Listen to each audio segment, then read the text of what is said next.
Welcome back to Linda's Pantry, where I'm making you a rhubarb and blackberry crumble.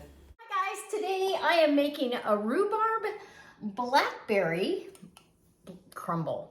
So I canned blackberries in 2020. Come on, I picked a ton of blackberries, and this is a blackberry pie filling. I need to use these up. It's 2023, let's use them. I have a 3-year rotation in my home canned pantry. So I'm gonna make a big fat blackberry and rhubarb, fresh rhubarb out of my garden. That rhubarb plant produces everything I need for the year. In fact, I'd like to try canning some just to have it canned, see if I like it better than frozen, although frozen is not bad. So I'm gonna cut up this rhubarb. We're gonna put together a blackberry and rhubarb crumble. Hold on, I'm bringing you in. So I like to use this Rada slicer. This is a really good knife. And I'm gonna do everything right here in this pan for the most part. The crumble topping, I'm not, but I've got to melt some butter, and I've got flour. As you can see, I've got flour and sugar here. Yep. And rhubarb, I picked it and I washed it. And you pick it down at the base of the stalk and you twist. You don't cut it because you'll injure the plant. My rhubarb plant actually could be divided now. It's been here long enough, and I'm going to do this right in the pan. I'm going to let this macerate. And so this is where I pulled it off of the plant, and it just pulls off clean. I cut most of that stuff outside, but I missed that. And the big leaves, they're not good. They're toxic, so you don't want to eat the leaves at all. I put them down around the plant. It provides a barrier for weeds, and it gives back some acid to the rhubarb because they're very acidic. They're tart. If you've never had rhubarb, it's such a unique flavor. It's delicious. So rhubarb crumble, that's what's on the menu. And you know, I may end up having too much here. I don't know though. There's a big crowd. I'm taking this to work, and I'm gonna share, and everybody that I interact with will be very happy. That loves sweets. Okay, here's another one. See where I got it disconnected from the stalk by just twisting down at the base. It's hard to show on camera when you do that, just because it's hard to see what you're doing on camera and get down in there with at the base of the plant. And it's still early, so none of this is woody or tough or anything. Sometimes if you cut and you see a lot of air space in there, then it's woody, but, So my mom used to send us out with a Dixie cup with sugar in it and say, go pick some rhubarb and get out of my kitchen. Anyways, we would go pick stalks of rhubarb and dip it in the sugar and eat it because it is very tart. It's very tart, but it has such a unique flavor. And honestly, it grows in the East. I grew it in Nevada. It grows here. I don't know where else or where it wouldn't grow. And the plants live for years, and you can divide them. Like I need to divide mine. I think I'm going to share mine and start another plant. I need to look up, and if you know, leave me a comment in the comment section. When is the best time to divide a rhubarb plant? When would that be? Like what time of year? I haven't divided one in years, so I don't remember. So this one is, I feel like it's going to be a little woody. Or see what I'm saying? That is not what I want. So I'm gonna take that out of the equation. The rest of them, this one still needs some of that cut off. And then this one already has some evidence of that, so we'll see. I'm gonna cut that and see what we got. Let's give it a cut. Oh no, look at that. That end is perfect. So we're gonna go ahead and use that We'll cut all the way down to where that blemish starts and see what's going on. And honestly, it's nothing. So I'm just gonna cut the blemish out and get rid of that and cut the blemish out of there, and the rest can go. It's all good, right? That's how I check. I don't know how you guys do it. Okay, I'm gonna cut the rest of this rhubarb up, and then we're gonna macerate it with sugar and flour. I'm gonna mix that up together. That way we have a thickener for this. And then, and it's gonna let off some juices. It's gonna be delicious. And I usually eyeball this. I'll try to give you some measurements here in a second. So let's get this all cut up. And actually, some of the people I'm taking this to work for have never had rhubarb. They're like, I don't even know what that is. Doesn't it look like red celery? Well, mine is the green variety. I wish it was the red because I think that's so pretty. But I've never, doesn't matter where I buy the plant, it always says it's a red variety and it never is. So again, if you know anything about that, go ahead and leave me a comment. So it looks like I picked the perfect amount. Okay, let's get the sugar and the flour on here. Ooh, it's gonna be good. And I'm doing a oatmeal topping for this. It really is gonna be delicious. Okay, so I want to mix my flour and sugar, just because I don't want to. Well, I don't even have to mix them. I'm just gonna douse it in flour. Ooh, and make a mess. And make a giant mess. Let's make it. This is gonna let off, like I said, a lot of moisture. So it's not baking if you're not making a mess, right? Okay, that can go over there. And let's get a sugar scoop. Sugar scoop. The blackberries already have sugar, right? So the rhubarb does not. But we don't want it too sweet. So we'll add about 3/4 of a cup of sugar, okay? And I'm just gonna let this sit in here for a hot minute. And then we can open up my blackberry, and I'll mix that in. Let me rinse off my hands really quick. And we'll mix that in.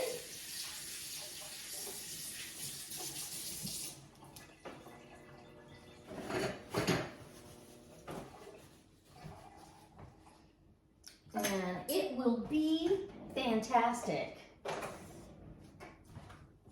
Okay, and I'm gonna preheat my oven as well to 300, and I think I might do 375. You want it cooked all the way through. It's gonna be till it's bubbly. Rhubarb gets very soft, so, and, ooh, got a nice little seal.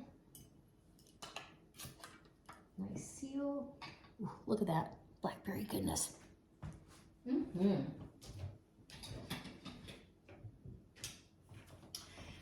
Those, okay, so it's got some juice on top. Let's see how that comes out.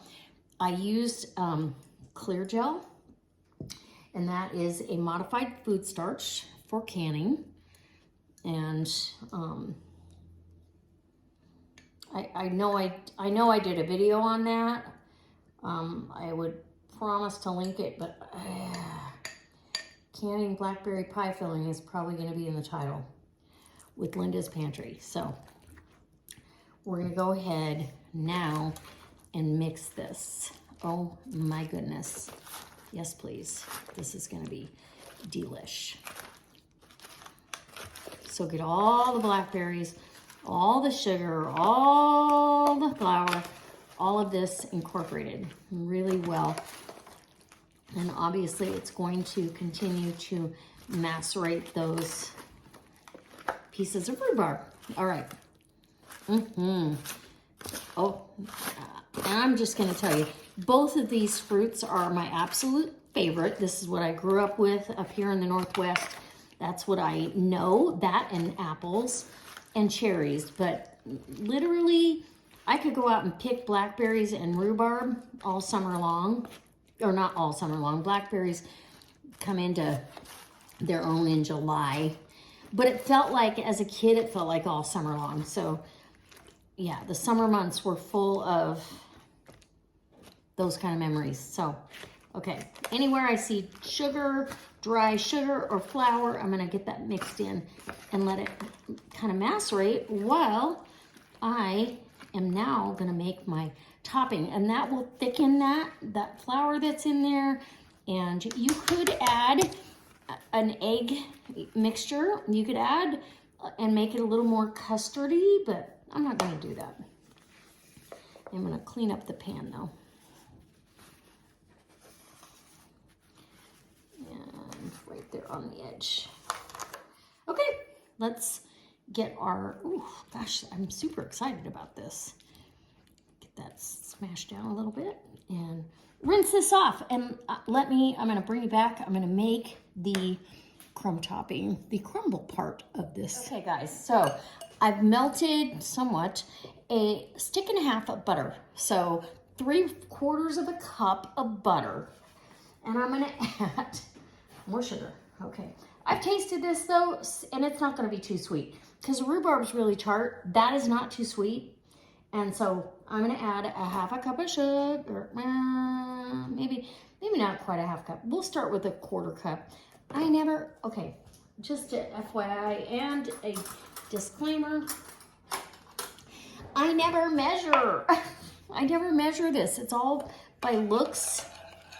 So I'm gonna get that butter and sugar combined. Everybody loves sweet though, so let's add a little bit more sugar. Okay, it won't hurt. This is a sometimes food.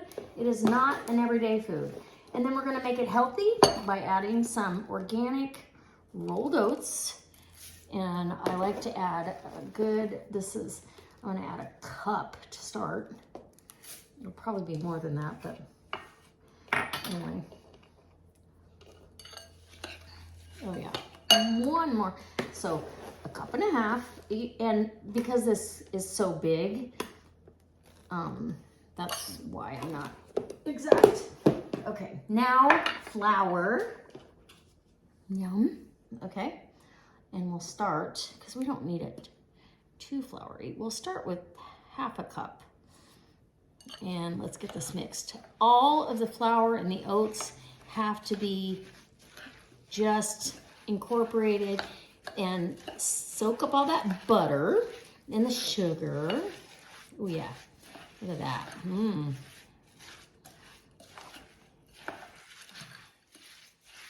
I actually feel like I could do a little bit more oats and a little bit more sugar. Usually I just do 1 stick of butter, not sugar, flour. I usually just do 1 stick of butter, but this is so big, and I know everybody loves the topping. So you're just looking for it to almost not be able to coat everything. Once you've got it to that, whether it's half this amount or twice this amount, once you've got it to where it almost won't coat everything, you're there. Now, you could add cinnamon. You could add all kinds of good stuff to this. I don't want to do it. I don't want to add cinnamon to it.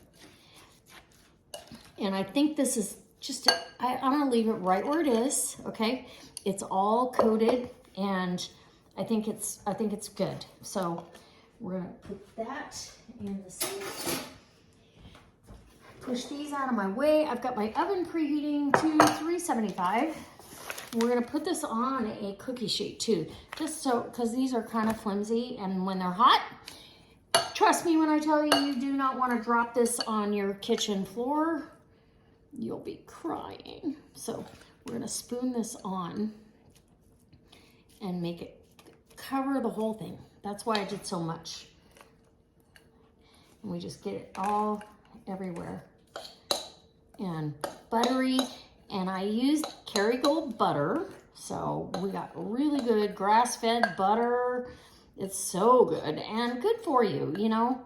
If you're gonna eat butter, you might as well eat grass-fed butter. I don't eat butter often enough, and you know, to make it detrimental, but if you're gonna do grass-fed, you're getting the vitamin D and everything that your body needs. And oh yeah, perfect amount. I hope you guys wrote that down, because that's the perfect amount of topping.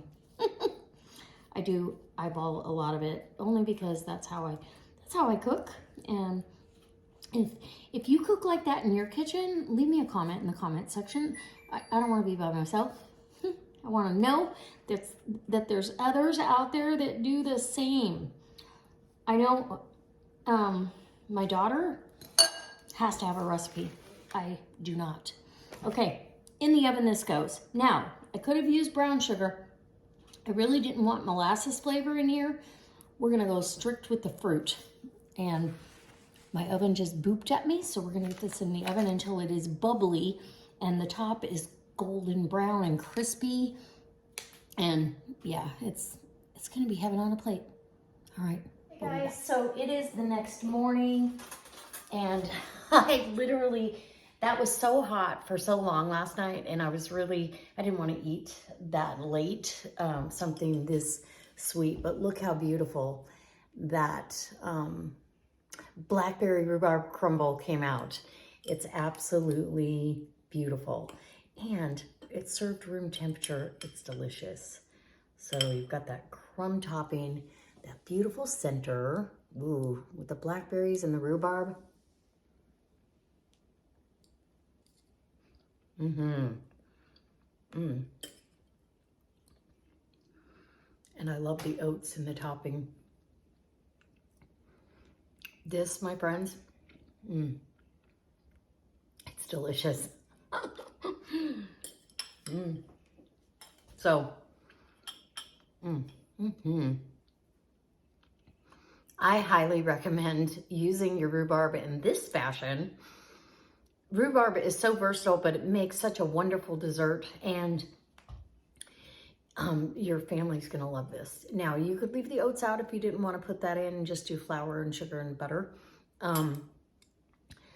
But I really like the texture difference that this makes, and it's just delicious. So, all right, guys, I'm gonna scoot off to work and save this for tonight's dessert, and I'll see you in my next video, and I hope this inspires you to use your rhubarb. Let me know what recipes you like to use rhubarb in. What is your favorite? Leave me a comment down in the comment section below. All right, bye. Guys, I hope that you subscribe and you leave me a comment down below. This was absolutely delicious, and I can't wait to hear if you tried it or not. Let me know.